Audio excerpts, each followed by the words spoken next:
Hello YouTube, it's GoPronopper, and today I have a thoughts on video for you. This is going to be my first in a fairly long time. Today we're talking about the Kodak Retina 1B. Some context on this one: I bought the camera for $20 at my local Goodwill. No reason to argue on the price there. It came with the case and the camera in perfectly working condition, and the first thing I did was to load it up with some film and go out and shoot. Before I talk about how the pictures themselves turned out, I'm just going to give you a brief little idea of how the camera operates, and then we'll start talking about how it feels to use it. So I'm just taking the case off right quick. I should pull it out. Not quite. There we go. So to open the camera, pull back on the knob, open the front door, camera snaps open. Your lens is here. This is not interchangeable with the other elements. You can remove the lens, but it doesn't take the long arm lens component. It protrudes too deeply into the film chamber. Up here we have our shutter speeds. Down here we have our aperture selector with some exposure values for the later light meters.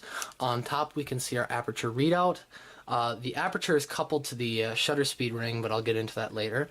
Down here's your focus knob. Very, very smooth focusing on this one. Your depth of field scale is right here. Keep in mind that you cannot close the camera if your focus is not set to infinity. Then you press down on the double locks and you can close it. On top, it's pretty bare bones. We've got a cold shoe for flash, the exposure counter release, shutter release button, the rewind knob, and film reminder. On the back, we have the frame counter advance, the viewfinder eyepiece, the camera back itself, and you can kind of see where the case has worn the leather down just a bit. It's not really visible in person, only on camera. And then on the sides, we have two strap lugs, nothing else. On the bottom, we have the film advance lever, the rewind knob. Not sure what this is for. I think that's just decorative. But right here we have a tripod socket and where the case goes, and then the cover and release button for the film loading. Starting off discussion about use, we have loading the film. Loading the film is fairly easy in this particular camera. You just insert the cartridge like you would any other 35mm film, pull it across to the spool, insert it into the slot, close that down, crank it a couple times, and you're good to go. Now some people don't like the bottom mounted advance lever. Since I've used other Retina cameras before, I'm pretty familiar with it. Make sure you don't let it spring back or that you wind it particularly forcefully because you will damage the shutter cocking rack, and it's not an easy fix. To release the shutter, just press down on the button on top. There you have it. So now that you have a general idea of how the camera works, again, I've already discussed the release or the wind lever. I just want to talk about my thoughts in using it. Now, the biggest thing that stands out to me is that every other Kodak Retina that I've used is actually a rangefinder. That does not include the Retinet or the automatic 3B, which the automatic actually is a rangefinder. This one is a viewfinder camera, so it's guess focusing. Now, you might see the results from this in some of the pictures, particularly the first one, because I shot that one wide open and it was completely guess focus, and unfortunately I got it wrong. It's just a thing that happens. This one also doesn't have the coupled light meter that the other Retina cameras do, or at least the Retina 3 series. And I guess this is a more mid-range Kodak Retina, because it is not the bare bones 1 series. It's a bit more modernized. I would consider this the gap between my Retina 2 and my Retina 3C.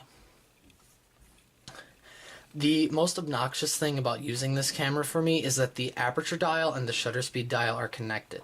This would have made sense back in the day when you had the meters and you wanted to keep a specific exposure value set, but as you rotate the shutter dial, it also rotates the aperture dial. So if you'd like to change your settings, well, let's say I had the shutter speed at 1/500th of a second and aperture 2.8.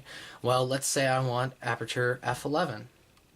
I decide, okay, 500 is too fast. I'm going to crank it down to 1/25th. And it keeps that setting, so now you're set to f22, then you have to move it back again. This problem can be mitigated by setting your shutter speed first, then the aperture, but still, if you decide to change something, it's a much lengthier process. Again, this would have made sense during the time, but it's just something that you're going to have to get used to when using this camera.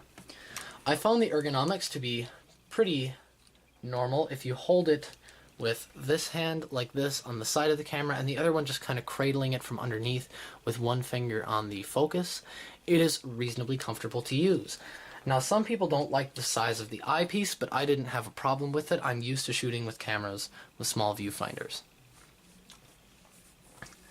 Again, the real biggest issue with this camera for me was guess focusing, but the pictures more than made up for it. Something I'd like to address before we move into looking at the pictures that came out of this camera. I'm not a good photographer. I'm just going to throw it out on the table. I suck, and I'm still learning. So please don't tear me to shreds. I'm trying. I'm not good, but I'm doing my best. And I feel like I've gotten better over the past couple years, and especially the past couple thoughts on videos, but more of it has just been that I need to get out of those same repetitive settings and go shoot new stuff.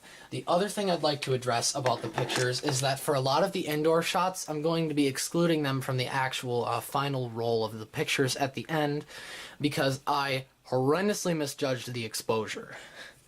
I did not get enough light in there. So, I just want to give context on a couple different scenes. This first one, and these pictures are out of order, this first one is me and my friend Eddie. We're both into model railroading, and he lives right near the train tracks, so sometimes we go and watch trains, and I took some pictures. This is the one where I horrendously misjudged the focus. It doesn't look like it, but that danger sign was supposed to be in focus, but I focused way too close, and it did not capture that correctly, unfortunately, and that was my fault. Now, when the train came through, it was moving a lot faster than I expected. Normally, trains only go 20 to 30 miles an hour through there. This one was going about 50 to 60. So the train has a lot of motion blur in it. And unfortunately, because of that coupled exposure ring, I was not able to adjust settings in time. But a couple pictures as it went through there. We then stopped at a Dairy Queen, and I took one picture of the inside to test how it worked in the low light, and fortunately I got the exposure correct on that one. Unfortunately, that was not so with some of the later pictures, as you can see. This one is supposed to be my dad and my uncle, but unfortunately the only thing correctly exposed is the side of my dad's face. And that was my fault, of course. Moving through the roll, this is probably one of my favorite pictures because I actually got the focusing right on this one. This one is at my grandmother's house, and this is a picture of the last time I ever saw the place because we just finished sale on it, and yeah, we stopped there one last time to finish up the terms of sale and get it done. And now this one is downtown in a town that is a significant drive away from me. This is the older section, and I got some interesting photos out of there. And I think my favorite photo on the roll stems from this particular walk. It would probably be this one here. But overall, I think the camera performed very well. I was super pleased with the lens. It made some really good shots. I really like this camera.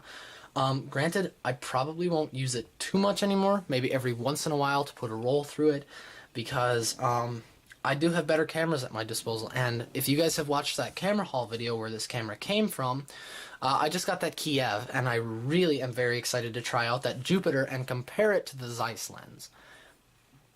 So anyways, I'm going to show you guys the pictures. I have no idea what music I'm putting in the background yet, so I will decide that on the fly and smack it on there. So anyways, thank you for watching, and I hope you enjoy the pictures.